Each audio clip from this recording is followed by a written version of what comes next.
Evening, everyone. Good evening. What's your name? What's my name? Where do I come from? Yeah. Good evening, everyone. I'm Louise Mishevich.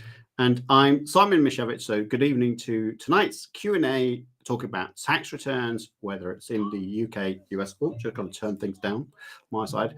This is a live show for you to be able to get your questions answered. And here we are to answer them. So, Louise, anything that's happened this week that is worth talking about? No. Right, in that regard then. I've always got something to say on self-assessments because it is my pet love. They will be coming later. They will be coming later. So what I would suggest you do is anytime that you've got any questions, feel free just to type those questions into the chat box and we'll put your question live and we'll go through it. Tonight, of course, we have a special guest. Hooray! By the name of? Bronwen Vearncombe. She's a client of ours, but she's also a property investor herself. You may have also seen her on the other brilliant, great show, the Property Experts Panel, which is on the first Monday of every month, except for next month, when it's the second Monday, the 13th of June. So there you go.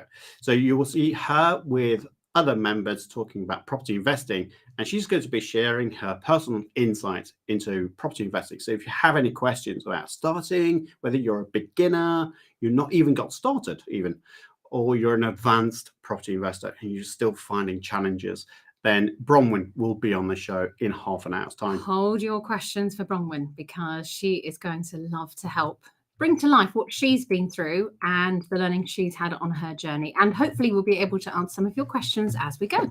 Yeah, I've just noticed I'm falling off the camera as almost I've been pushed off by Louise. She's been trying to angle to get this show for herself, but we're not having it, are we, children? And now I've just patronised you. You probably will want to get me off the show. Come over to me. Come to the dark side. Come to the light show. Right. So let's start the show then tonight with the question.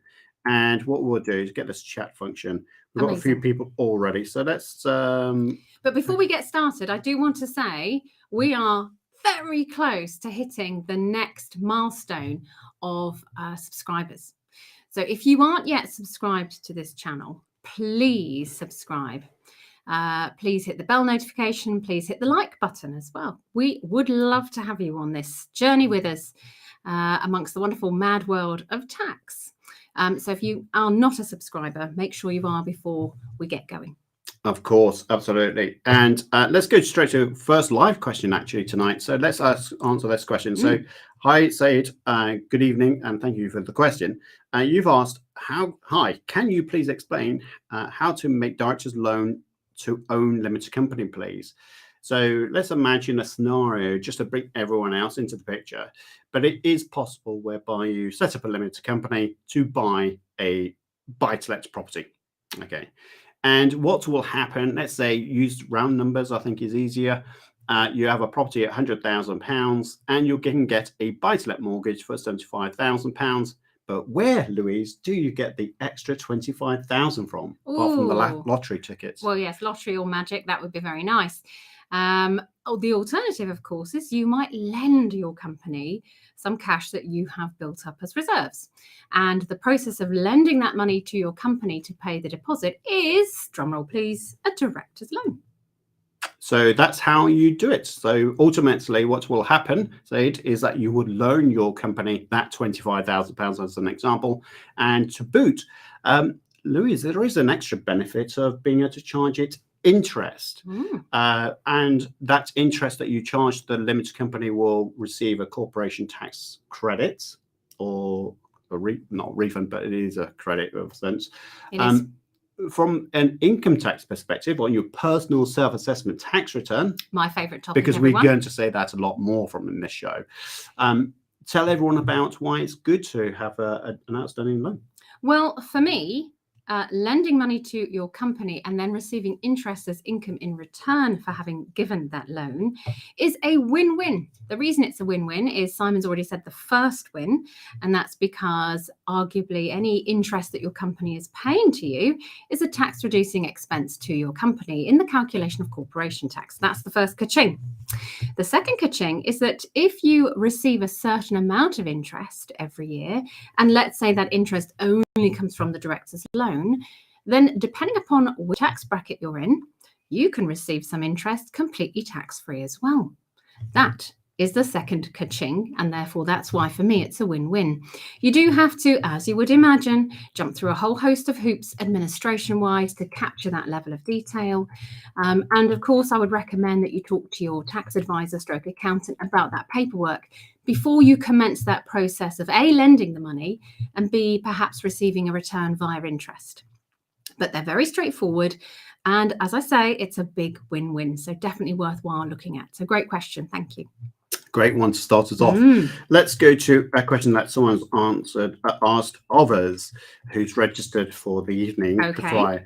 So here we go. This is a nice easy one for Louise to answer about self-assessment questions. Difficult. So Jeff has said, how is cryptocurrency taxed by HMRC? Ooh, lovely question. It's where I exit the room. In the majority of cases, a cryptocurrency gain, there's a clue in that word I used, is treated and taxed under capital gains tax. It's considered an investment in the majority of instances. If it isn't considered an investment, it's considered a trade, and that is taxed under income tax and potentially national insurance. So when do you know it's a gain compared to when it's a trade? Well, that's a very interesting question. And to a degree, it boils down to some tests that you have to go through to assess if it could be a trade. They're often referred to as badges of trade, and there are 9 tests. And in some instances, you only need to hit one of those tests as a, yes, this test is true, and you are considered trade. In some instances, you have to hit more than one of those badges or tests to assess that you're trade. I'm not going to jump into any more detail than that tonight because I could be here forever on this topic because it's a very interesting, very detailed review. But I would say in the majority of cases, it is more likely it will be taxed under capital gains tax as an investment than under income tax as a trade. Can we just talk about that, the transactions? Because we see, I mean, you've had experience more than I have doing tax returns with your team. But my understanding is that there could be a plethora, that's a word, of transactions going through, which on your statement could be hundreds of transactions. Just tell the viewers how, how you could even start that process of saying there's a capital gain looking through hundreds of transactions. It's really tough. And often individuals, understandably, don't realize the level of detail of analysis that's needed per trade to assess what the tax is going to be, whether it be an income tax or a capital gains tax outcome. Every single transaction where you are converting from one type of currency to another, whether that be traditional currencies or crypto, is triggering potentially a gain or a loss. And each one needs to be captured and understood in detail in order to ensure that the calculation at the end of a tax year is done correctly. Again, whether it's a capital gain or a trade which causes, of course, income tax, you still need to understand the analysis per trade. So it can be really complex and really scratching ahead of time, quite frankly. There are software services out there that will help you do that analysis. And of course, if you're using a particular system and software to enact those trades, it's highly likely it will be able to record every trade for you so that you can go back and look at that data, maybe download it into Excel. But there are specialist software houses that are now working on this to make it ever easier for you. I mean, the truth of this is that there's this significant issue in regards to really unraveling these platforms. I don't think these platforms are necessarily already set up to understand the tax implications of these trades, especially when we're talking about big volumes and what really happens with those. So I think that's really an interesting. I've just gone off camera again. I'm going to have to move up slightly. Don't come my side. Oh, well, still like you're on my side. You're on my side. So hopefully that's answered that question, Jeff, about cryptocurrency.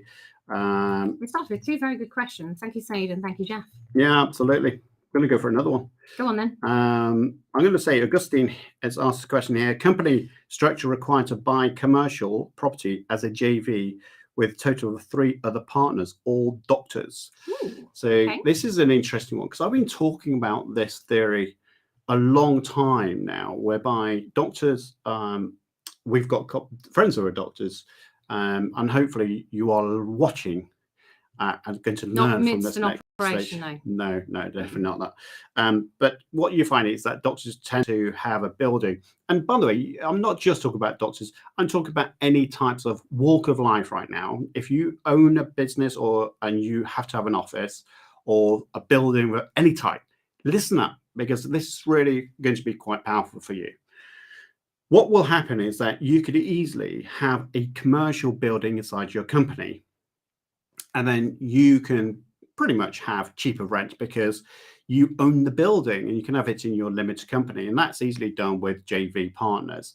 And that's easily done. So you've got one limited company, the limited company owns the building, you reside in that particular property, and away you go. So for you, Augustine, I don't think there is anything more complex than that. However, for doctors and anyone else, as I mentioned, who needs a building, why not put your funds to use? Pension funds I'm talking about. Because if you have a building and you move it to your pension, our friend David Hanna has found a good piece of law that says you pay no stamp duty land tax, and the contribution of the building acts as a pension contribution. So it's possible for you to get a certain tax relief on that contribution as well. The beautiful thing about all of this, and I'll finish off on this point, is once a property is in that pension fund, you and your other 3 doctors and anyone else for that matter who needs a building can pay from your company, your business, whether it's a limited company or sole trader, rent to your property, your property pension. The money that you pay out will get tax relief because you're paying out money for rent. The pension itself receives that money as in tax-free. So there's no tax to pay. The growth of that property, capital gains, there's no capital gains tax in property in that regard. So that's also going to be mitigated.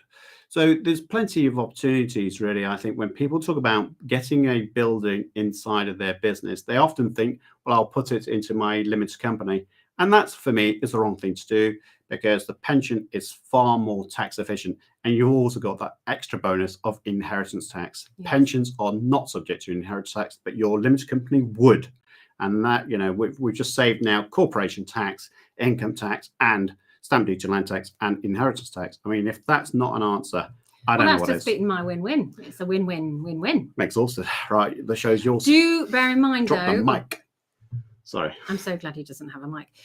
Do bear in mind, though, that we're talking about commercial buildings here. It cannot be a residential building. We are talking purely about things such as offices, shops, manufacturing sites, perhaps cross-dock storage facilities, let's say. Anything of that ilk could go into a pension, perhaps, but most definitely, currently, the law doesn't allow for residential assets. No, sadly not, but nevertheless, it's still a good thing to do. We're going to go to another question. So thank you ever so much, Augustine, for that question. We're going to go to another question here. Is it on self-assessment? Let's hope so. Charlotte has asked a question. How do you pay tax on a new build development? Ooh, nice question, I mean, Charlotte. where do we start? Because that's, as we talked off air, as you would expect us to do. It's difficult, isn't it? These types of questions, they're almost exam questions, and I could wax lyrical for about an hour on these each. But of course, we're not going to do that, because we've got the lovely Bronwyn joining us very soon, and she'll have lots of insights she wants to share with you. It all depends, to a degree, on what you're going to do with that asset once it is complete. Are you keeping it? Are you selling it? Those 2 answers, if you like, or the 2 variants of answers you could give to that question, quite frankly, could set us down a completely different path. There's opportunities to be 0 VAT rated, If you're selling it, there are opportunities to cut down on VAT to do with any of the labour and materials. If you're keeping it, but maybe not getting it down to zero, there's all sorts of tax opportunities. And I feel like I'm going to do none of them any justice in the few minutes we have to discuss it. Any particular points you want to raise? Well, I think it's a minefield. I think if you're starting out and you're saying property development, that could be a whole host of different things. It could mean that you're doing construction. It's such a big topic. Get some tax advice. Speak through whatever your plans you're doing, and get honestly thorough tax advice, because it's almost like an open checkbook really to write some numbers in, and it could be the wrong numbers by trying to give you some answers here. So I personally don't want to do that. I don't think it's the right thing to do. We'll talk about, let's go to another kind of question though, and I will get back to you. That's interesting, my Bella Spicy family. We'll come on to that in a second. Yeah, let's go to this question. Okay. First of all, Hussein said, first year allowance capital repayments on repair. Now, I rather suspect, now someone else has got another question very similar to this about capital allowances. And I think that's where this is really going. So let's explain what capital allowances are and in what type of property, Louise. Okay, so capital allowances are a fantastic joker in your card pack, if I may use cards as an example, because they are a great way to reduce tax. They are a taxable allowance, which allows you to take the cost of a capital item, which normally you wouldn't be able to use in helping to mitigate income tax or capital gains tax, perhaps. But you're allowed to use it as long as it meets certain conditions, and it's called a capital allowance. And you set that capital amount, I'm using the word capital a lot here, sorry. You set the capital value against your profit and loss, which basically brings down your profit, which, hey, brings down tax. Happy days. It is a very specific use item, as you can imagine. There are lots of hoops to jump through. One of which is that typically the asset has to be of a commercial nature. So back to the example on pensions. So shops, offices, manufacturing sites, stock or storage locations, logistics, cross-dock operations, those kinds of environments are able typically to benefit from capital allowances. Residential property typically is not, which is a real bugbear and a real shame, to say the least. I'm stating the very obvious. I appreciate people. But they are very valuable and very useful. And if you are knowledgeable in how to get the best out of them for your portfolio, you could find yourself on the receiving end of lots of tax relief. A very recent example I did for a client was we identified some capital allowances opportunities. And I know Simon's going to talk about the very recent video we did. Go watch our videos on capital allowances. And for one particular client, we actually managed to find a way that the capital allowances reduced his tax bill for the next 5 years to a big, fat, hairy zero. Who wouldn't want that? And just going on from that, I mean, Jake Arles, who runs Six Forward, we've done plenty of videos, so go check out our video channel. Whilst you're doing that, why not press like on this video if it's helpful, and indeed press subscribe, because I really want that 13,000 subscribers, people. So you are here to help me achieve that. Back to the drawing board as capital allowances. Furnished holiday lets, service accommodation. I know that someone else has asked a question. In fact, I'm just going to get the name of that person. So Sarah's asked a question about capital allowances as well on service accommodation. Service accommodation is a bugbear for Jake Arles and for Louise, because service accommodation doesn't exist in the tax world. That's just a marketing term for furnished holiday lets. So combining those two names, you can get capital allowances, and those can be claimed in your own personal name as well as the limited company. So just bear that in mind. It depends where the asset is owned. That's That's what typically determines where a capital allowance will fall. But you do need to be governed by the FHS health rules, which Louise is now going to describe what the furnished holiday let conditions are. Help sheet 253. Go Google that at HMRC, so HS 253. It will tell you in detail what the rules are, but very quickly, you must present the asset for let up to 210 nights a year. You must rent it on lets of 31 nights or less for 105 nights a year. You must not let the property on lets of longer than 31 nights, 155 days a year. And if that's not just blown your brains, I'm so sorry.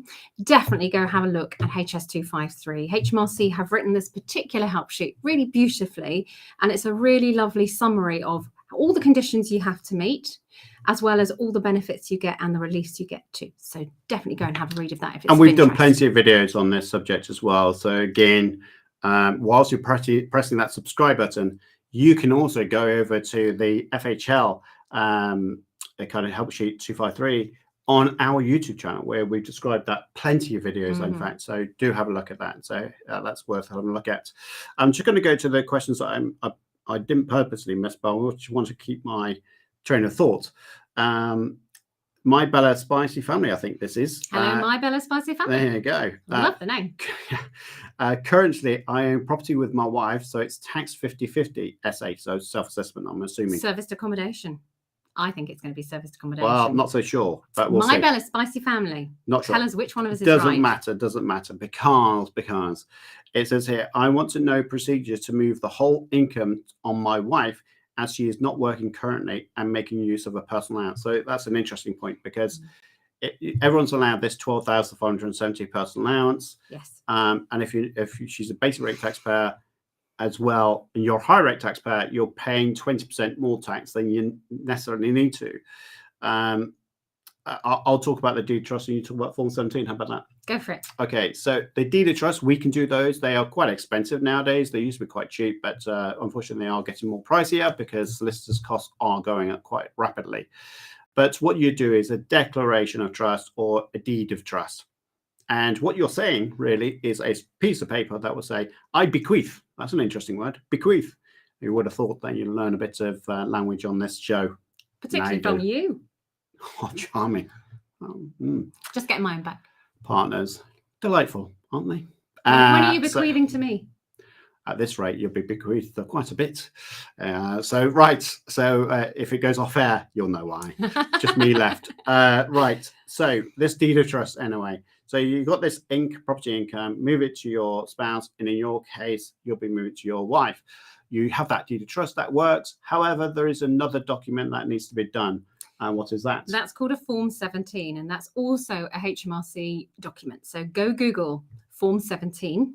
What this is a document that must be prepared, signed, and sent to HMRC with a copy of that deed of trust within 60 days of execution of the deed. What I mean by that is it must be with HMRC no more than 60 days following the date that the deed of trust goes live. You don't need a Form 17 necessarily for every deed of trust, but where it is needed is where an asset is owned 50/50 and is moving away from a 50/50 ownership. So if this conversation was actually it's currently owned 99/1 and I want to move it 50/50, no Form 17 is required. It's only required if you're currently at a 50/50 share and you're moving away from that ownership structure. Hopefully I've made that really clear. But if you're not sure, go talk to your tax advisors to help you understand how to do this. Well, just be a bit careful with that, because if you speak to a solicitor, they will get it wrong. Why? Because they don't tell you about the Form 17.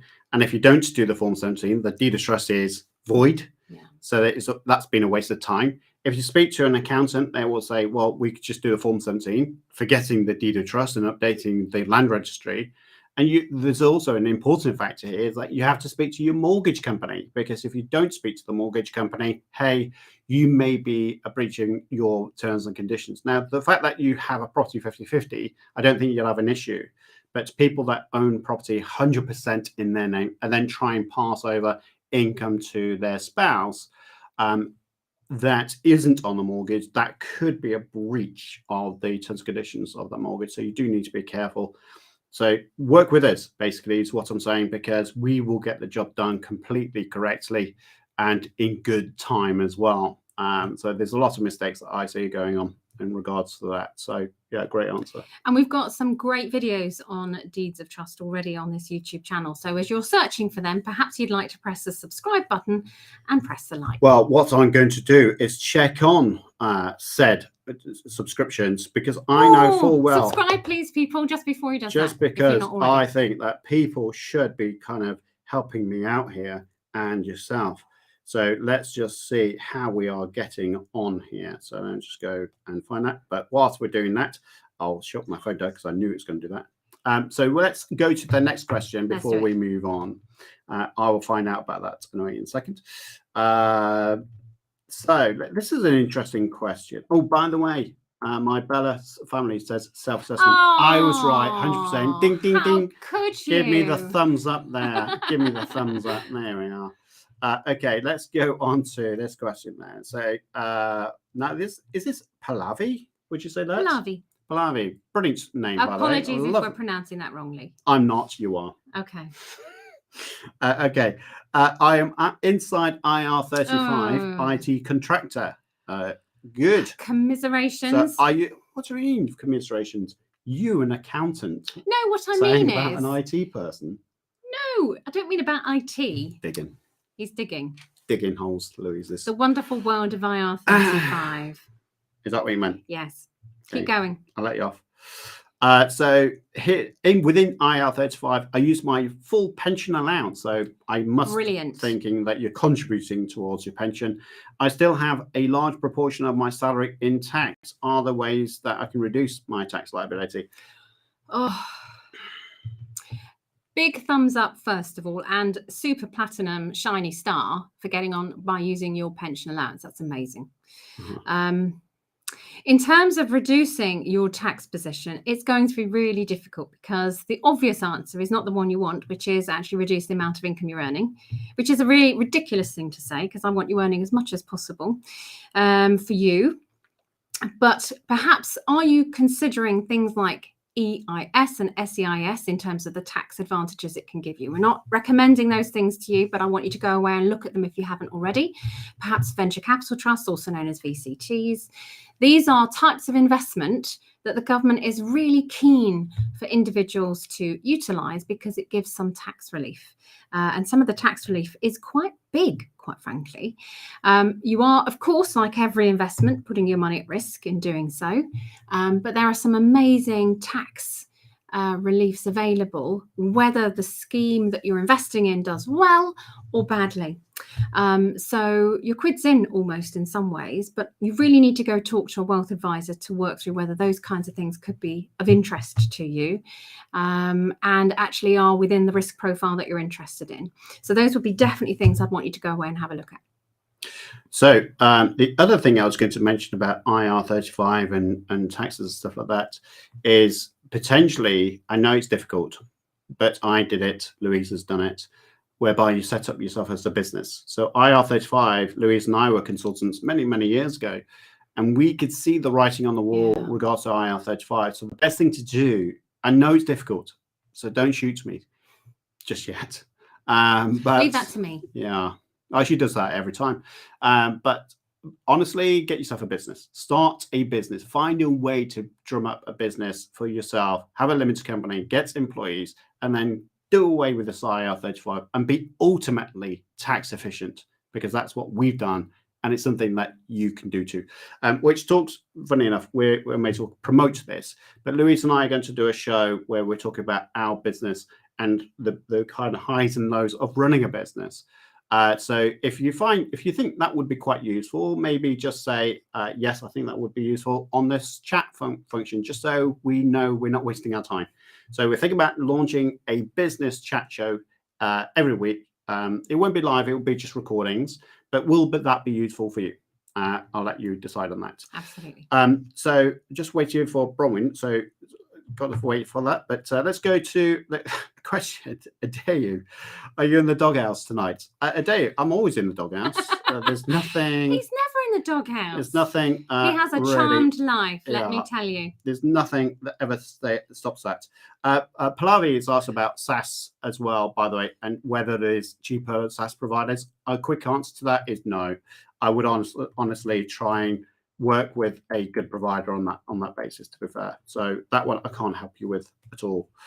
But Peter's asked a question now. Hi, Peter. And this is quite a common thing that we'll see more and more, I'm sure, on this show especially, is my elderly mother is not good. It is better to keep, is it better to keep the house and rent it out whilst getting mortgage to pay off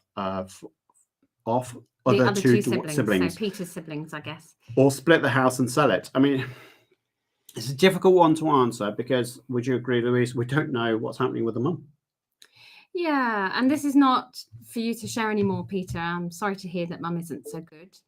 But what I'm thinking here is that it's a series of questions probably you and your siblings need to work through. You probably need to go and have a better understanding, if you don't yet have one, of inheritance tax. And there is a particular type of gift that can be provided that is considered exempt. So it's called a potentially exempt transfer, a PET. And that typically can be when an individual gifts money or an asset of worth to somebody else. It won't trigger inheritance tax at the time. There's only one time typically when inheritance tax is triggered whilst an individual is still alive, and this isn't that necessarily. But there is now a clock ticking down, and that clock is 7 years. If the individual who gifted an asset or money survives at least 7 years, then that asset or money is now outside of their inheritance tax estate at the point at which they die. If, however, sadly, they pass away within that 7-year period, then there could be some inheritance tax associated with it. So I would highly recommend going to get a better understanding of inheritance tax and also what the family are looking to achieve or want to do for mum and for themselves between them to make things really straightforward, and then overlay inheritance tax on that to understand the implications, and then you can see if there's adjustments that need to be made. So I'm so sorry I'm not answering your question particularly well, but it is a complex area. It's highly emotional as well when it's to do with family. I understand as well. We've been through it ourselves. So go away and get that thinking done, and then walk through with a tax advisor. I'm not going to add any more to that. I think that's a great answer. Bronwyn's waiting in the wings. Hooray! So we're going to answer this question, and then we're going to move on to Bronwyn for our guest speaker tonight. Brilliant. So this is from Truth Observer. This is a great question. It says, I own a high value residential property that I live in, but thinking about renting it out. How long do I rent it out for before CGT? Because this is a good question, because I think there's a couple of things that we need to think about here. Is first of all, if you are going to move out of your property, where you're going to live, is that going to be your main home for a long period of time or short period of time? What about your mortgage? You know, the mortgage company, you will have a residential mortgage. If you choose to rent it, well, technically speaking, your residential mortgage provider may not be happy with that and then ask you to move over to a buy-to-let mortgage instead. Assuming you have a mortgage on it already. Yeah, exactly. But the big thing is capital gains tax, private residence relief. Louise, take it away. What is it? Okay, so private residence relief is why typically when you sell your home, even if you've sold it for a profit, you don't pick up capital gains tax on it. This relief enables you to ensure that any profits made, or gain, as it's technically called from a tax angle, is completely exempt from tax. Typically, it looks at private residence relief in terms of calculating that tax relief. It looks at how long you've lived in the property compared to how long you've owned it. It also looks at something called deemed residence, so periods of time when you did not live in the property, but because of the tax laws, it allows you to treat it as though you did. So an example of that is private residence relief gives you the final 9 months of ownership as deemed residence. So if you moved out, rented it for 9 months, say, and then sold it, that 9 months, that final 9 months of ownership will still be classified as though you lived in it. There are a few other occasions when there are deemed residents, and if you time it right, you could find yourselves with a minimum of 7 years plus that final 9 months considered as deemed residents, even if you didn't live in it.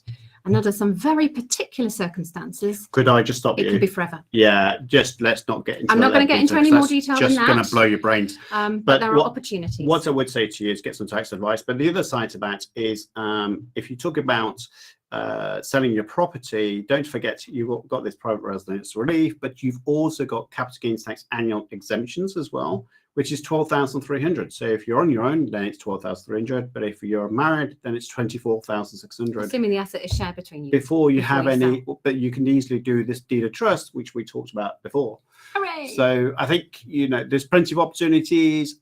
If you think about it, there's quite a few areas to think about with mortgages, tax as well. So start those conversations and then see how you get on with that. It'd be good to see what you got. But we're going to be bringing on Bronwen Vearncombe now. So Brilliant. here we are. So the start of the show from our property expert panel. She looks like she's in the dark. She's been up since 5 o'clock. My question is, who let the dogs out? Because I believe the dogs were the ones that wake you up at 5 a.m. They do indeed. You were talking about pets, Louise, just now, PET, and I thought, oh yes, I've got 2 of those. Yeah, I'm in Zanzibar in Tanzania. So yeah, when the sun goes down, it goes dark within an hour. So it's dark since 7 o'clock this evening, and I'm 2 hours ahead of you. So Wow. Okay. So it's late. Now, here's a question for you, Bronwyn, to start the show, because you're obviously a property investor. You head up the property expert panel sessions once a month as well. You've got your own online training course, which we'll talk about later on as well. But how on earth did you manage to be able to do what you're doing, which is being in Zanzibar whenever you want, all the way through the year? I mean, how on earth did you do that? well, last year, during COVID, we spent 12 months in Africa. There was no point in coming home. So this is exactly why my husband and I, John and I, decided that we wanted to find a way to get the freedom to do other things. So property was that solution for us, because not only do you have an asset, but you have a monthly income and hopefully capital gains in the longer term. So for us, we needed that monthly income and the freedom to then go off and do other things. So of course, we don't manage any of our properties. We have great people that do the doing. We have great advisors like yourselves, you know, all those acronyms. You don't need to know that stuff if you've got experts on hand. If you've got good people to help you, you can truly have that. You still have responsibility, but you can have that freedom. So as long as we've got a good internet connection from time to time, you know, it doesn't really matter where we are in the world. So, I mean, to be honest, giving people background, but you, like Louise and I, were in the corporate world. You was at Lloyds Bank. We was at different types of businesses. People say it's 9 to 5, but when you're in corporate world, it's and management positions, it's not 9 to 5. You're asked to work away from your loved ones. How much do you miss it? I was truly a corporate slave, as I call it. You know, I was 7 to 7. I was getting that train early in the morning. My husband as well was commuting. And, you know, I just thought there wasn't ever a way to escape. And when I was told I couldn't take my pension until I was 67, I'm like, oh my goodness, how do I fit in all the things I want to do from that point onwards? So no, I mean, I left the bank some time ago now. It was the hardest thing I did, to be honest, was to say, right, I'm handing my notice in. But honestly, it was the best thing I ever did. And I absolutely adore coaching people now, because, you know, I'm inspiring them to do it, but it wasn't easy. And I reflect back on the lessons I learned and all the difficulties that I had along the way. That's partly why I wrote my book as well, because I wanted to capture the bad as well as the good. Because in reality, as you guys know, you know, there are highs and lows of this game. So, but the one thing I would always say about this particular question, when people say about property or business, is I remember working until 10, 11 o'clock at night, and that would happen quite a lot, working in weekends. And the question always comes into your mind, what are you doing this for? Who are you doing this for? And it'll be some faceless shareholder that you don't have any connection with whatsoever. They don't thank you for this at all. But when it's your business, when it's your property portfolio and you stick in the hours, at least you can look back at your property or your business and you can think, actually, this is worth it. Yes, because you're building your own strategy. You're taking time to invest in your own business and your future, and indeed your legacy, you hope, for children, etc. So yeah, the common sense says, yes, of course, that's what you're doing. But looking back, you know, bank holidays, and people say, oh, it's great, it's bank holiday weekend. And you go, oh, bank holidays, what are those? Because you know, sometimes you're in the business, aren't you, 24/7, 7 days a week, and it doesn't feel like you get any holiday because, you know, it's business, business, business. So again, this is what I coach for other people, and it helps me too, is sometimes you've got to have a life yourself, even if you are in your own business. But property certainly gives you choice, which I didn't have when I was in the corporate world. So yeah, amazing. What I'm going to do is there's a plethora, I've used that word now twice, of questions. What I'm going to do is share these. Now, some of these are tax related questions, but I thought that, you know, let's throw us all of us into the deep end with some of these questions, because I think that's where people learn. You know, you've done, what I've done purposely is any tax questions that is you've experienced. It's one thing for us to talk about it, but people say, well, you're tax advisors, you talk about theory. Even though we are property investors ourselves and developers ourselves, it's always better for it to come from someone like yourself who is full-time in this. So Devanshi is asked a question: going for commercial property, do not have a SAS pension, just set up a SIP, best tax efficient ways to finance it. How soon can I refinance to buy more and build a portfolio? Obviously, we've done a SAS show only recently, but I think it's worth talking about. You know, if you're starting out in property, let's start really on that focus point. Starting out in property, is SAS a good idea, and how do you go about it? Okay, so SAS is small self-administered scheme. It's an entrepreneur's pension fund, and it's something you can set up once you've got a limited company and once you've got experience, prove that you've got the ability to manage your own pension fund. Now, I created my SAS about 6 or 7 years ago now. I didn't do it right at the beginning. Okay, so when I first started out in property, you know, the biggest issue you've got is where do you get the funding for your deposits? And we released equity from our own home, first of all, because that's the quickest, the cheapest way of borrowing. So we were lucky enough to have quite a lot of equity. So off we went, got as much as we could while we were still working as well. And that was our seed capital, really. A little bit of savings as well. So we put that into it. And after that, I was looking like, who can I borrow from, working with private investors? And I learned that SIPs and SASs, not all SIPs, but SIPs and SAS pensions can be lent to other people. And that's what I was doing the other side of the fence. So I met somebody who said, I'd love to invest in your particular project. I've got a SIP. I know it's eligible. That's what I want to do. And I'm like, oh, I didn't know how to do that. So I learned with Kevin Whelan, who was doing his SIP and his advice.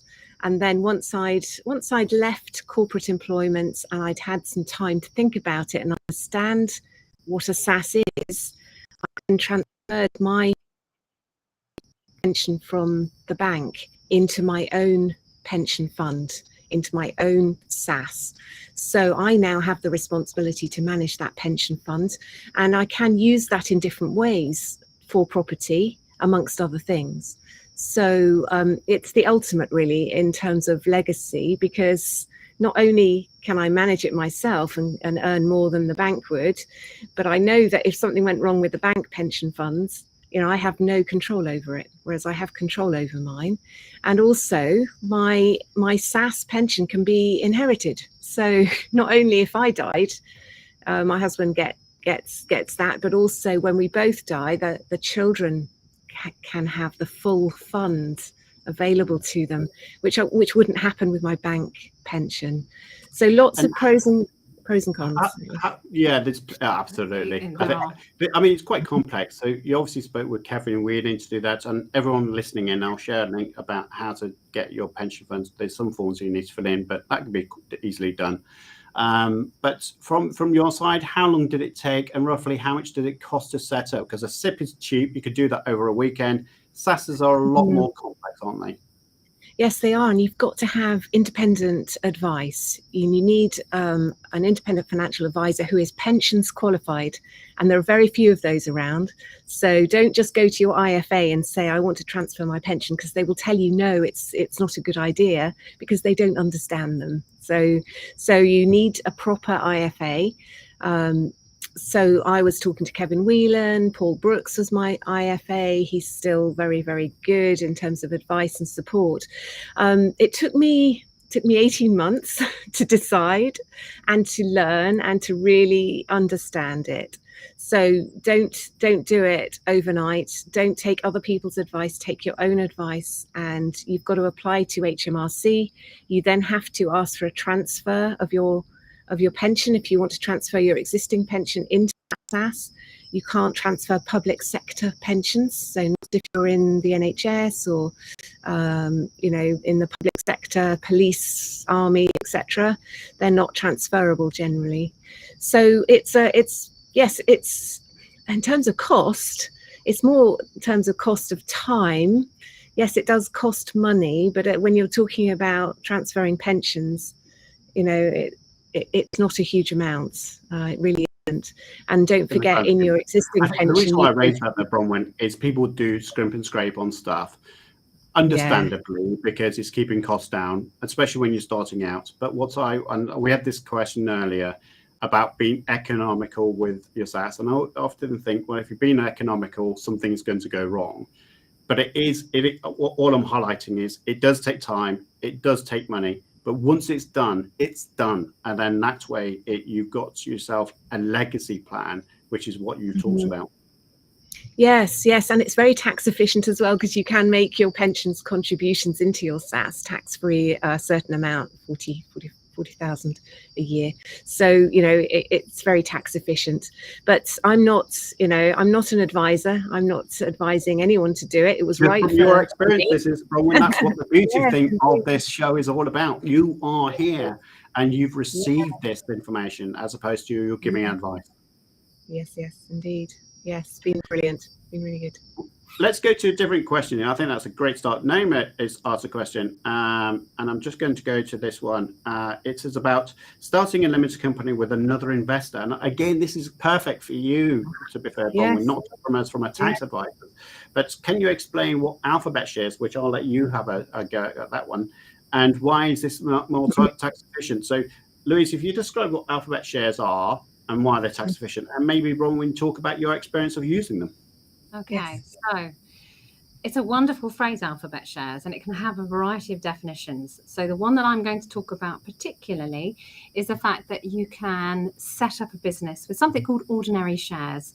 And typically ordinary shares have three capabilities. They give you rights to vote, rights to dividend, and rights to capital distributions at the time of winding up that company. If you are ready to perhaps commence a company with other people, one of the advantages that you can look at is to actually have different classifications of share. So rather than just ordinary, you can describe something as A ordinary, B ordinary, C ordinary, and that's where the Alphabet piece comes in. If you have different class groups of shares within that same company, then potentially you can give each class their own responsibilities to do with dividends, voting, and distribution of capital assets at the time of winding up.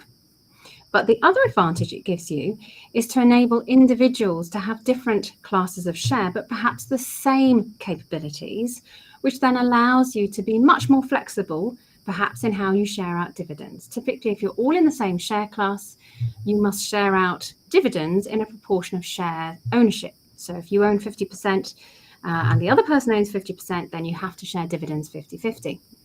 However, if one of you owns 50% of the business in Class A and one of you owns 50% of the business in Class B, and both A and B have the same rights to dividends, so long as you both agree, one of you might take 0 dividends that year and the other take 100% of the dividends.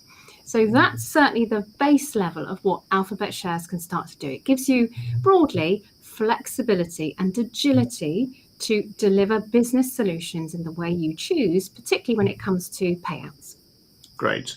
And Bronwyn, obviously you have Alphabet shares in your limited company. So what made you go with that kind of thing, and what advantages does it give to you? Well, we have a number of companies, so I think it might be useful just to talk a little bit about joint ventures and also SPVs, special purpose vehicles.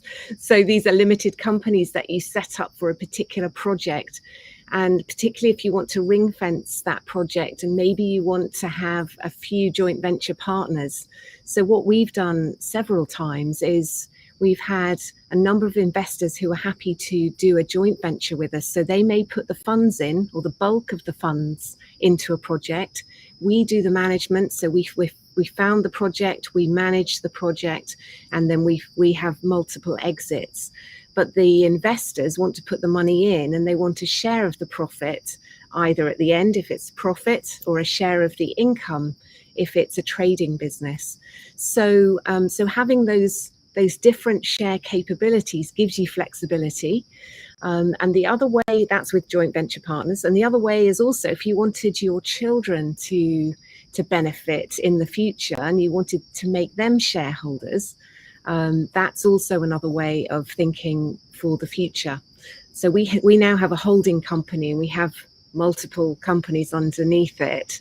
So it got complicated, didn't it, guys? Because I remember, so we sat down for quite some time going, have we structured things in the right way when we first started doing slightly different strategies? So when we started, we were doing residential HMOs. We then did a joint venture. So that was a different limit. That was a limited company. And then we had some in our personal names, and we wanted to transfer those to a company. And then we did some guest houses. So that's a trading business. So you can see the importance of getting advice very early on as well. Is, can I continue to trade in one limited company but multiple strategies? No, because they've got slightly different rules and slightly different benefits, VAT, etc. So the advice that we've had from you and continue to have from Optimize has always been incredibly helpful. But my advice to people listening is to get advice early before you do that project, so that when you set it up correctly for what your longer term aim is. Because I know I've seen people make mistakes and go, oh no, I've set it up cheaply because I could do it online without paying anything, and then realize that I haven't got the structure quite the way I wanted it. Yeah, I think it's fair to say, Bronwyn, we see it all the time, whereby 80% of clients come on board with, I set up a limited company myself, £12.99 online because it was cheap. And then it cost them £500 to restructure. I'm like, why is it costing me so much? Well, because it was a disaster to begin with. So you do have to be a bit careful. Again, it goes back to the mindset of doing things on the cheap and expecting it to be brilliant. You have to just always invest in what you're doing, get professional advice all the way through. Like Bronwyn, taking advice from Facebook or YouTube. Yeah. I mean, free advice. No, YouTube's brilliant. It's all right. It's all right. Yeah. But from the right people on YouTube. Absolutely. And the thing I take away from that comment for me, Bronwyn, from you is, and it's almost back to, I've got in my head the Stephen Covey phrase, start with the end in mind. Think about where you want to take this. The likelihood is that you'll never be perfectly right. Something will change or skew your plans down the line, perhaps, and way down the line, perhaps. But if you start with where you expect to end up and perhaps do some assessment around potential changes that might occur, with that information, you can then arm yourself to plan better and to get the solution right first time. The one other thing about alphabet shares, and Bronwyn mentioned this about joint venture partners, because ultimately, when we speak to our clients, we're talking about tax strategies for them. What is missing often the case is that their joint venture partners aren't getting the same kind of support from their accountants. So we sometimes host the joint venture partners and our clients and collectively talk about stuff, because we might have one JV partner saying, well, I'm married, but my accountant's not told me about alphabet shares, about having shares for my children to stop inheritance tax, which you can use for growth shares, freezer shares. My wife could have been given the shares, tax-free dividends of £2,000. No one's told me this. And that's where I think always having is a case-by-case basis, get a tax consultation with us, understand your position long term, because as Bronwyn says, the reason why we've been supporting Bronwyn through a fantastic journey for all those years is because things change, and therefore the tax advice we give also needs to adapt and flex with those needs. I think that was all I would add to that. Let's get to the next question, because I'm quite keen to make sure we go through this. And this is a question that, again, is, I've poised this beautifully for you, Bronwyn. It's as though Simon wrote it. It's as though I'm going. It's as though I'm going to the Beeb, the BBC. If you're listening in again, I am still free. Don't worry, it's still there for you. But the question is from Judy: at what point down the buy-to-let road should you start a limited company? Lovely question. And again, let's think about it from a tax side of things. So, Louise, why are people moving away from owning property in their own personal names into a limited company based on the self-assessment tax returns that you do? Well, back to self-assessment. Sorry, guys, you know how much I love self-assessment. But one of the big issues, particularly where there is private finance or mortgages in place, so debt funding that business, Section 24 raises its very ugly, very unpleasant head and causes some tax implications down the line for you. The other key reason, and I see this a lot, so I get involved in a great deal of the limited company creations, restructures, formations for our clients. And one of the key reasons that often is nothing to do with tax, to be fair, but is a key reason when clients actually sit down and think about it, is risk mitigation and not having all eggs in one basket. Segregating their plans, perhaps because, as Bronwyn's talked about, joint venture partners needing to have certain things in place for those relationships compared to perhaps family relationships for business activities underway. So another great reason, in my humble opinion, that I see a limited company being a great solution, not for all, but for some, is because of the risk mitigation it gives.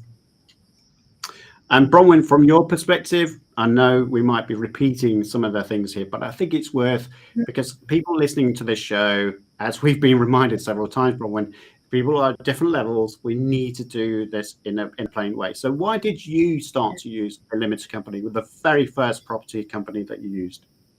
Yeah, so we started in joint names. I think the first couple of properties we bought were in joint names, fairly straightforward, easy to get mortgages. Section 24 was rearing its ugly head. Of course, that was coming in over a period of years. So immediately it was, okay, that's the way we must go. But for some people that are thinking that they don't need that many properties, and maybe they're going to give up their job so that they're going to remain a low rate taxpayer, it's not necessarily required, is it, to have a limited company? So it's all about what your ambition is. If you're going to have multiple streams of income from different things, and it's complex, then absolutely limited company is the way to go. But it's not right for everybody. So mortgages are a little bit more expensive. Certainly the first property you buy as an investor, it's very hard to do it as a limited company because you haven't got any experience. So my advice early days, if you're just starting out, the first one would be in your name. Much quicker and cheaper. And then after that, depends what your long-term aim is. Always happy to have a chat. You've got to plan ahead and look forward, definitely. And to be fair, one of the things that we had is before this meeting took place, 3 people asked the same question. So 3 of you that are listening in here asking the same kind of thing. At what level do you use a limited company? The considerations, and this is all connected, so I wanted to put these 2 questions together really. But one of the points of not using a limited company is mortgage interest rates, and we'll talk about that in a second. In your personal experience, Bronwyn, again, you're not a mortgage broker, but you are a property investor, and you're talking about it from your own experience. So let's talk about that. Are mortgage interest rates really, for you, I'm not talking about the market in general, but for you, is mortgage interest rates so significantly high it's put you off using a limited company? Gosh, no. No. And again, there's a lot of lenders out there, many more lenders than when I first started, which is like 9 years ago. It's not that long ago. But there are many more lenders because because lenders know that this works. They know it's a good thing.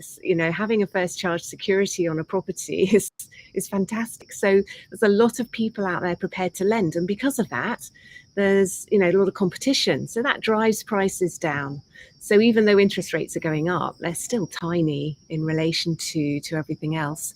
So no, interest rates, it's not really relevant. If you've got a great education in property investing, you know how to get good returns on investment, then the mortgage, okay, it is one of the larger costs, but the income you get from the rental is significantly higher. So it really isn't an issue. We get interest only mortgages because we're buying and holding for the long term. So we're minimizing our mortgage interest payments, but we're maximizing our future capital growth opportunity by holding those properties. So the interest over time, of course, and we fix it, of course, well, as long as we can, 5-year fixed, then we've got certainty, but also we've got capital growth in the long term. So no, interest rates, not a problem at all. And just to finish off the question that the three asked, actually, was talk about inheritance tax and appreciation and how that mitigates. I think the one thing I would say to anyone listening to that show is get some tax advice about inheritance tax planning.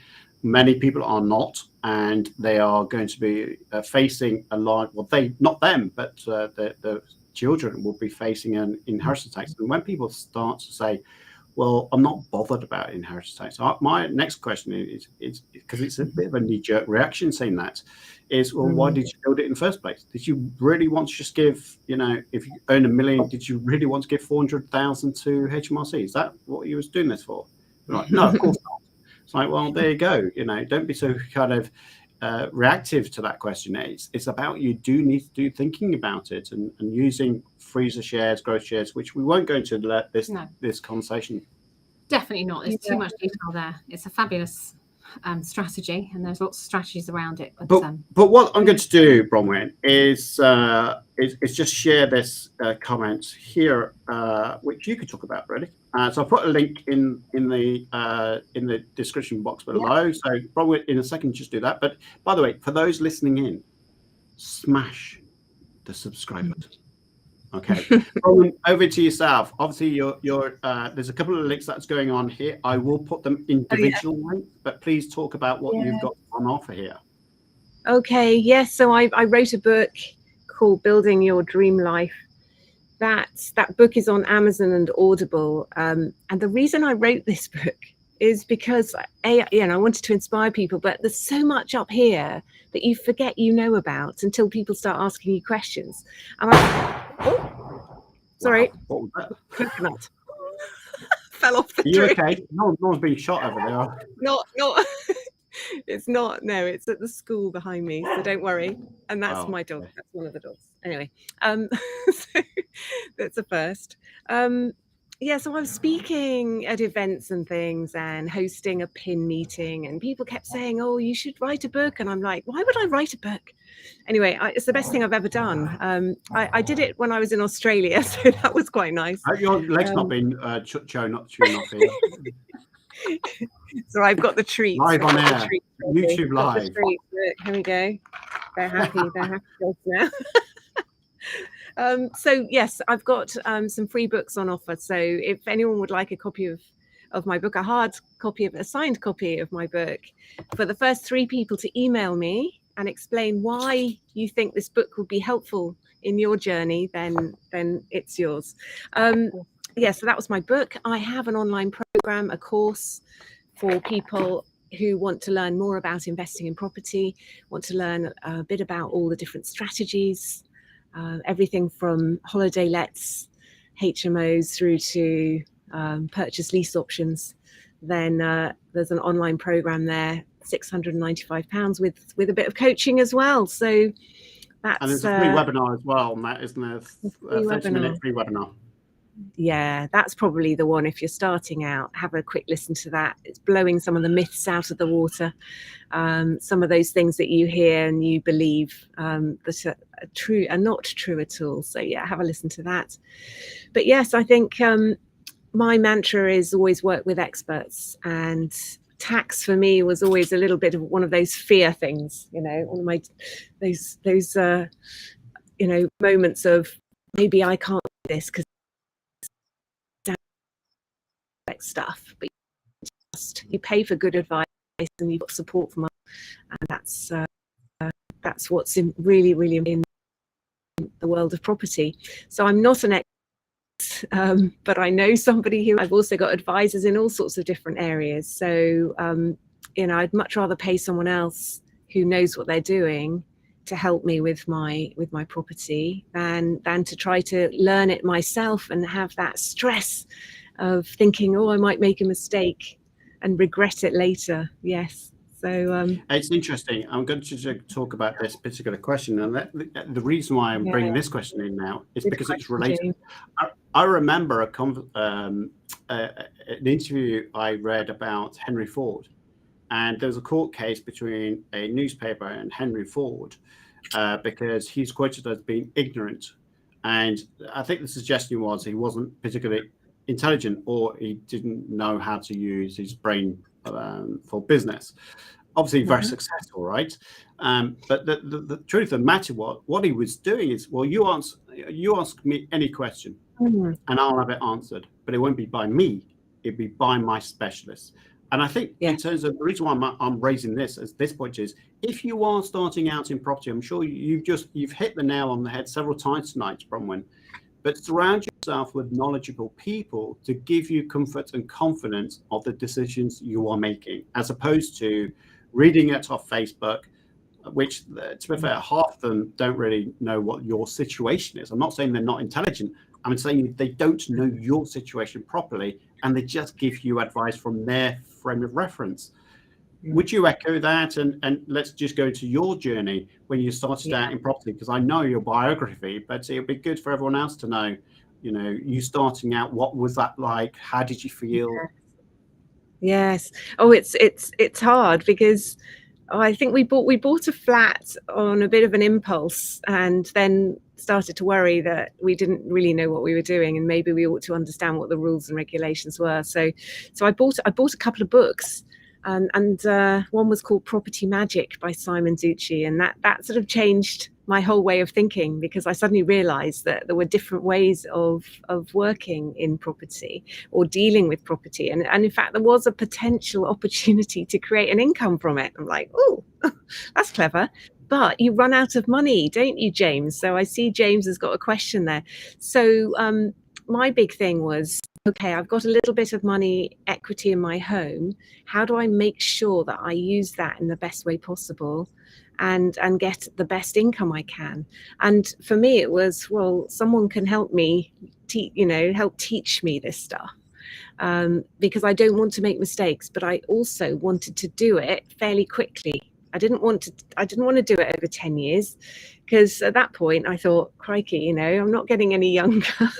And I had lots of plans. And it was only when Simon Zucci said to me, oh, well, what's your reason? Why do you want to do property? And for me, it was freedom. I want to volunteer in wildlife conservation. I want to work in Africa as a volunteer. My husband wanted to sail across an ocean, and he sailed around the world subsequently. And there were all these things that we wanted to do. I want to have time with my children, and so all of these wants became such a big thing. And I thought, right, okay, if I seriously want to do this properly and overcome this fear, then I need to learn with an expert. I need to have somebody who's done it before, who's made mistakes potentially, who can help me avoid those mistakes. So that's when I started learning my program with Simon. I probably looked at 5 different companies. They were all trying to sell me stuff at the back of the room today only, and it was just rubbish.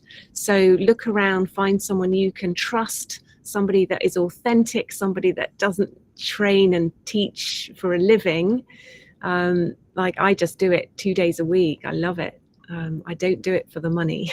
I coach because I enjoy it. And I think that's the nice thing about what you do, Bronwyn, because your free online course, you do support people. We get great feedback from our clients to say Bronwyn is so supportive. You don't need to spend 20,000, 30,000 pounds on a training course. And funny enough, we've just done a video on that in the Property Expert panel, which is going to be released in a couple of weeks' time. So it's saying, when you're first starting out, if you've got 50,000 pounds, blowing 20, 30,000 on a course, they might tell you it's the right thing to do, but actually, what you're left with. So sometimes you might need some mentoring or some coaching or some bit training to help you along with the whole journey. Maybe it's not always a life-changing journey that you need. No, I mean, people say, oh, I want to copy you and do what you've done, but it might not be right for you. Everyone's different. And if you've got no money, James, it's hard. Honestly, I say this, some people sort of want to do my course and they want to borrow the money to do my course. No, don't borrow money to do your education. Definitely don't. But if you want to have a conversation, I mean, there are ways you can work with other people.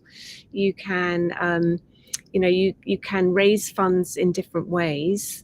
If you don't have equity in a property, maybe a friend or another member of the family is prepared to invest in your knowledge and actually support you. So there are lots of ways, and we ran out of money after the first few properties. So the rest has been from other people generally. I think I raised 1.5 million in the first 12 months of my property journey. So when you add it all up, it's huge. But each individual transaction was very carefully managed. So. Here's an interesting question. It's just flown through. And I think I'll take this. There was a question. I'm just going to go back because there was a question about SAS pensions that someone asked about some time ago. Is that Celia Hall?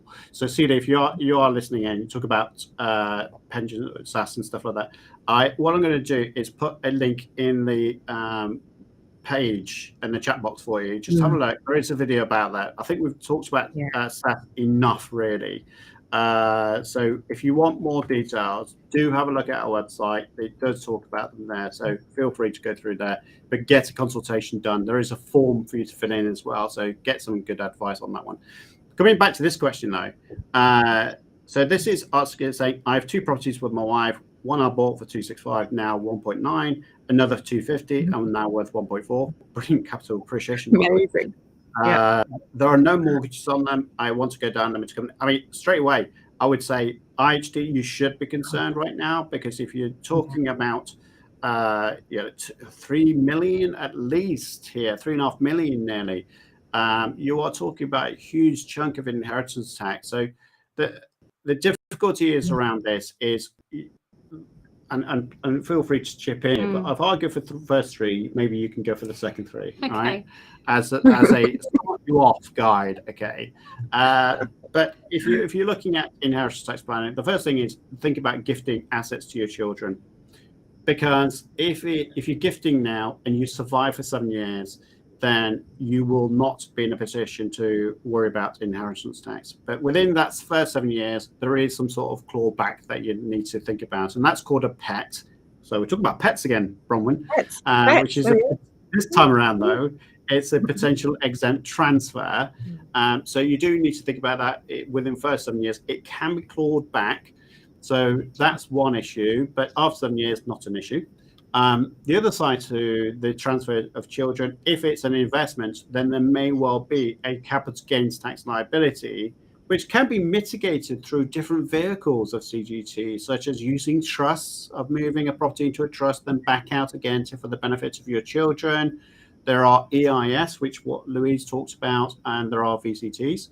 A little bit more exotic from my side, and my third tip for Tanzanian exotic. Well, you're not far off, because actually is leave the UK. I'll give you an example, but I have plenty of Hong Kong clients and American clients coming to the UK, and the first thing I say to them is, well, don't stay here for 15 years. And they say, why? Well, inheritance tax. Because in your countries, estate tax or death taxes in Hong Kong doesn't exist. I don't know what's in Tanzania, but in America, you have to have $12 million before you pay inheritance tax. It's £325,000, people, in the UK. After that, it's 40% tax, and therefore you do need to think about that. So leaving the country, selling your assets, paying CGT at 28%, fine, but take the money abroad with you and then enjoy the sunshine somewhere, like Bronwyn has been in a position to do. So there's my 3 tips. What's your 3 tips? Oh goodness, you've taken all the No. Good one. low-hanging fruit. Typical. Here we go. Honestly, I've got to think now. Oh no. All this time, what's I'm not happening? an expat, by the way. I'm still earning my money in the UK, so I'm not expat. Not quite. We'll get you there. Yes. So any more juicy ones for you? Well, it depends. It depends if the properties are lived in. So back to that principal private residence relief, there could be opportunities there. There are certain instances where if you currently live in one of those properties and perhaps you need a little extra support or care, there might be instances under particular parts of inheritance tax law where perhaps if you have a member of your family, perhaps one of your children, adult children, living in the property with you, not necessarily full-time but part-time, that you could actually gift a part of the property to them and it is not challengeable, so to speak, from an inheritance tax perspective. So there's some opportunities there.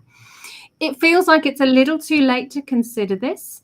You may already have this in place, but would you believe it, there are insurance policies to help you plan for inheritance tax as well. Now, clearly, the earlier in the process of owning assets that you put such insurance policies in place, the lower the premiums will be, perhaps, and the more protection you're giving yourself. They don't work for everybody, and they're not ideal in certain circumstances, but there are such things. I think I've explored my options. Anything else? The only other one is raise debt. So Yes. if you raise debt, so inheritance tax typically will be on the net asset value of your portfolio and other assets.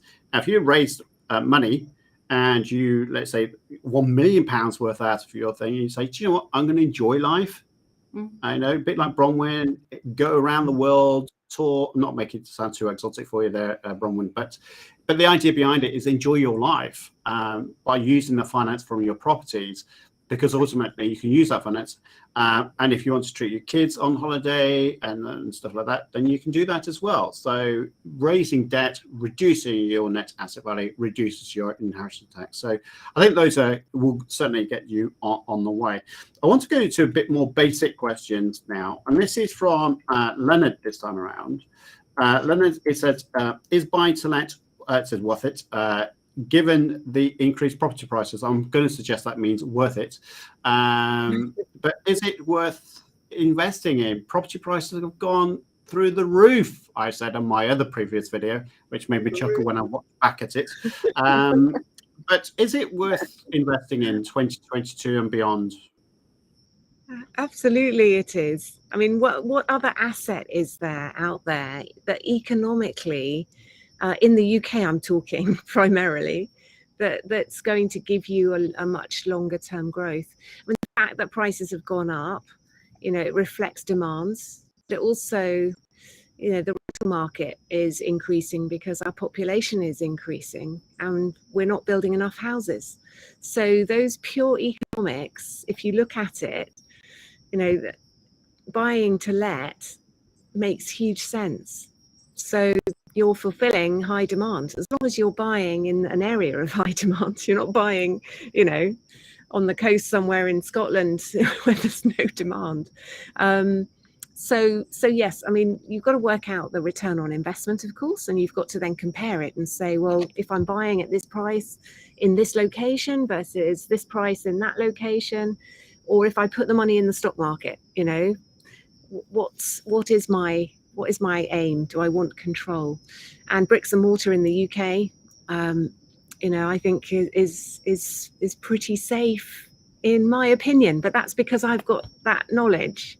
But of course, you've got lots of golden rules that you need to stick to just to make sure that you do manage things properly and you're not taking big risks. But yes, no, I'm not worried the prices are going up. Of course, I do negotiate. I have got good relationships with estate agents. I did buy in March this year, so I know when there are problems with properties, and the agents know that I can help. That doesn't always mean I pay the market price for them. So just because the market's gone ballistic doesn't mean to say that you end up paying what you're seeing on Rightmove. So what you see on the market for sale is not what generally I would never end up buying for that price necessarily, or even through Rightmove, you know, direct to vendor. So there are all sorts of ways you can find opportunities to buy below market value. And if you're buying and holding for the long term, then it shouldn't matter. Yeah, It's I was just about to say, ROI. Bronwyn, you know, people do, you know, Facebook is another great channel, and I don't watch them as much nowadays, but there are even Facebook channels, channels called Below Market Value. And I always kind of laughed at that group, because it sometimes doesn't matter if it's below market value. You can have below market value, but the ROI, return on investment calculation still doesn't work. So who cares if it's below market value? Actually, does the return on investment make sense? Is there capital appreciation opportunities? If it does, ticks those two boxes for me, I'd buy that property. Yeah. Would you agree? Yes, I bought an existing HMO fairly early on in my journey. It was on the market for a certain price. I bought it for that price, but I managed to buy it before it went to open day. So I like to think that, you know, I beat the crowd to it. But yeah, I bought it for the asking price. I bought it with a vendor there in the room. I could negotiate and ask him to take it off the market. So I didn't get gazumped if it was that sort of market as it is at the moment. So again, negotiating, making sure you're very, very clear what that return is. Make sure you've done your numbers before you go and view it at least the second time, so that you know you can make an offer there and then. Very, very powerful. So yeah, learn to do your numbers, work out the return on investment. And if it works at that price, it works at that price. Yes. So I'm going again. These are great questions, because they are focusing very much of entry level. And I think sometimes, even on the property expert panel, I think we can be going into advanced strategies and leaving behind the people that are beginning. And we are going to address that. I think that's something we're going to look at. But here's a great question from Beverly. How long does it take to purchase a buy-to-let? Because if you've never done it before, and we know that there's delays because solicitors and mortgage brokers, for that matter, have made redundancies because of the COVID-19 pandemic and the financial crisis that all caused. But you know, how long does it take to buy a property, whether it's solicitors, mortgage brokers? You know, you've worked with them recently. Tell us about the frustrations and what you've done about them. Oh, huge frustrations, particularly since COVID. But you know, it does depend. If you can be a cash buyer, or if you've got someone else with cash, then obviously that's the best way. You can buy with cash, you can refinance later. That can get you quite a good negotiating position as well, of course. So I have done that with someone else's money as an investor. So that's obviously the quickest way of buying.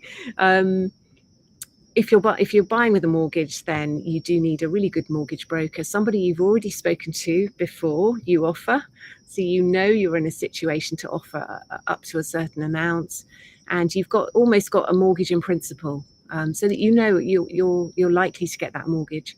So then, you know, once you've made that offer, you've got a mortgage going through. All the forms are filled in. It can be 2 to 3 months quickest. It depends on the situation of the vendor as well, because if they're in a chain, that can hold things up. But yes, I think I've heard the longest 6 months recently, which is hugely frustrating. But as long as the seller is aware of why are things taking time. Sometimes it could be their solicitor, sometimes it can be the mortgage company and the solicitors. So you've got to get a really good mortgage broker who will chase and find out exactly what's happening. So that's the frustration we've had, yes. We've been remortgaging some of our properties. So where the fixed rate is coming to an end and we're refinancing, and some of those are taking crazy amounts of time. That could be because the valuation is taking time as well. You know, sometimes there's a queue of valuers. sometimes the solicitor is just not prioritizing you, in which case you need to make sure that you've got a good solicitor and you're chasing them regularly. I think So the don't one go big to thing the one thing I can hear from what you're saying though is communication, right? Because Yes. I often say with our clients and whatever we do, I always have a Friday morning or Friday afternoon where if I'm working with other people, I have this catch-up time. And if they know I'm going to be calling and I'm going to be texting them, trying to get an update. And if I'm working with a buyer or a seller, I'm equally speaking if I can get their number, then I'm going to be trying to speak to them because I want them to know where we are in the process. What issues are you having when I'm trying to buy you or sell this property to you? How can I help? And because I'm so helpful, the buyer or the seller is always happy because they're thinking, well, I'm not in the dark. You're not trying to push me off. I know exactly where I am in the process, even though my solicitor or broker isn't communicating with me. And I so often will get that complaint about solicitors and mortgage brokers not being that helpful. You almost can't over in most of these scenarios. Even an update saying, I have nothing else to share at this point, but as soon as I know more, I'll share, can make a huge difference to confidence and comfort. Yeah. And even if you can't speak to the seller direct, because that's usually quite difficult, you can speak to the estate agent. Now, they're not always knowledgeable. I mean, I did try to persuade my estate agent to put to the vendor that we could exchange and delay the completion because we knew it was going to take longer. We were happy to exchange early and actually put the funds in. And he thought that was highly irregular. Like, oh, so you don't understand it then? No. So again, an education in property means that there are slightly different ways you can do things to reassure a vendor and to understand how estate agent works as well, because some estate agents are really not very good at all, and you almost have to hold their hand through the process. So estate agents are like many parts of the chain in that they've had lots of people leave because of COVID, and they might be struggling to recruit in knowledgeable and expert people, so they've had to bring in trainees, and of course trainees need training, and sometimes that training can be supplemented by individuals such as yourself, Bronwyn. Yes. So you've always got I really need to get to the last question tonight, guys. I want Bronwyn to have a good night's sleep. How can we be on the last question? Yeah, but Bronwyn needs to sleep. All right, so let's get this question done. But equally, this kind of is a nice round off because we've been talking about this for plenty of time. Which country is best for tax purposes? It's asked by Claire, say Monaco, Dubai, Cayman Islands, etc. The one thing I'm going to ask, and we're going to go around the table because we've all got different countries we want to reside. Louise and I are trying to think about where we're going next. Why Zanzibar? Why don't you tell everyone why Zanzibar? Yes, interesting. So we were volunteering in Namibia after lockdown 1, and then lockdown 2 happened, and we thought, oh, we'll ship our car and we'll go for an adventure. And we drove across Africa and went to lots of different places. But wherever we are in the world, and Cayman Islands I've been to as well, we've always looked around at the property as you do and go, oh, could I live here? How does the property work? Is it expensive? Can I get an income from it? All the usual stuff. It's all fun for us. So when we came to Tanzania, and particularly Zanzibar, which is an island off the northeast coast, absolutely stunning place. We thought, we love the place. It's tropical. It's a nice temperature. I mean, I'm here just in short sleeves and it's 10 o'clock at night. But here there is a way to get residency if you buy a plot of land or if you're investing on the island. So we've bought a plot of land. We're building apartments to sell, if anyone's interested. Really good return on investment. We know that if we build our own house here, then we can get some residencies here, which means that we don't have to always worry about 3-month tourist visa, because wherever we are in the world, we're going, how many months can we stay here without having to then either leave or renew our visa. So here we love it. We don't want to be here full time, but we want to have choices. So yeah, and property and land relatively cheap at the moment. The economy is growing even despite COVID, and it's a sort of little unspoilt paradise that people are going to discover at some point. And yeah, Well, don't tell let's bring anyone. Louise into this, because again, this is talking about countries. So Louise, obviously we spoke about the US, we spoke about Spain. Why are we looking at those? Well, why are you looking at those places for a particular reason? For me, it was about identifying a location that had super infrastructure, but had a real personality, and equally gave us the opportunity to experience a lifestyle that we would love to, which is more outdoors than perhaps we currently enjoy here in wonderful UK.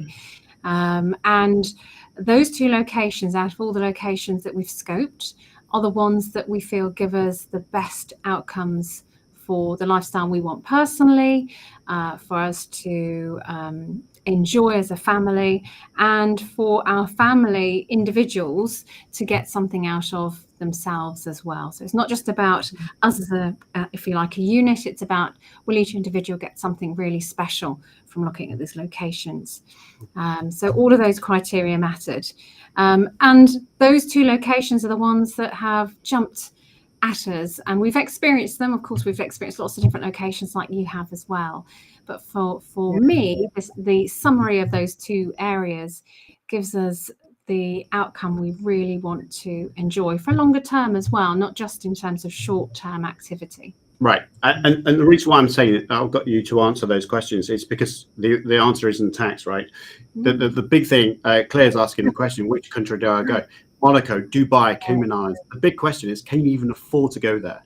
You know, people talk about, yeah, it's tax-free, it's this, it's that. All right, have we got 2 million for property? Right, because that, you know, we went to Gibraltar. You can have a poxy, no disrespect to Gibraltar, but you can have a poxy 2-bed flat over there for just 1.2 million. Fancy that? No, neither did we.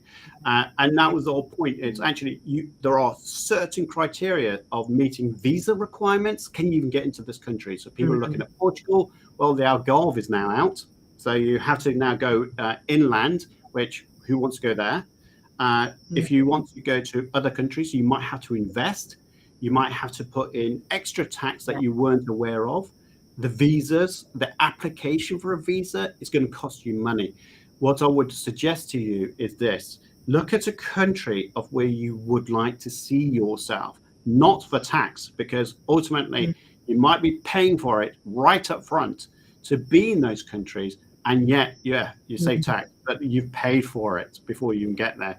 And some countries, you know, actually, they could say, turn around to you. America is one of them, whereby you have a visa for 1-2 years, and we're fearing this risk potentially if we go that way, is they could not tap on your shoulder after 2 years and say, do you know what? We don't like you here. You've got 2 weeks to leave, right? Yes. And you have no choice about that. So I would always say to anyone that's saying, can I go there for tax reasons? That's really the wrong question. The right question is, where can I see myself living there? And then look at the tax position and say, well, actually, does it work out from a financial perspective? And actually, how can I be tax efficient anyway? So I think that was all I would say about that question, because it's an interesting one when I hear people say, well, it's really tax. It's not all that, I've got to be honest. And, you know, getting into those countries can be quite difficult. Monaco, by the way, I think you have to have $1.5 million to invest, again, before you even buy a house. So I kind of think, you know, who's going to do that, really? Well, there was one location, and it will remain nameless, but it required you to deposit in a local bank 100 million sterling. Crikey. So that wasn't really an option for something. My view was, well, if it's going to cost me 100 million to put in the bank, what is it going to cost me to buy a property there? And who am I likely to be meeting at the local shop? So frankly, it wasn't an option. And the other side today, moving countries as well. I don't know what it's like in Tanzania where you are, but you know, you have to think about the infrastructure in terms of what happens if you get sick, what happens if you have an accident. You know, some of these countries, like in America, you know, we was told when our son was going through croup that we should drive to the hospital, because if we get an ambulance, it's like $2,000 just to get an ambulance.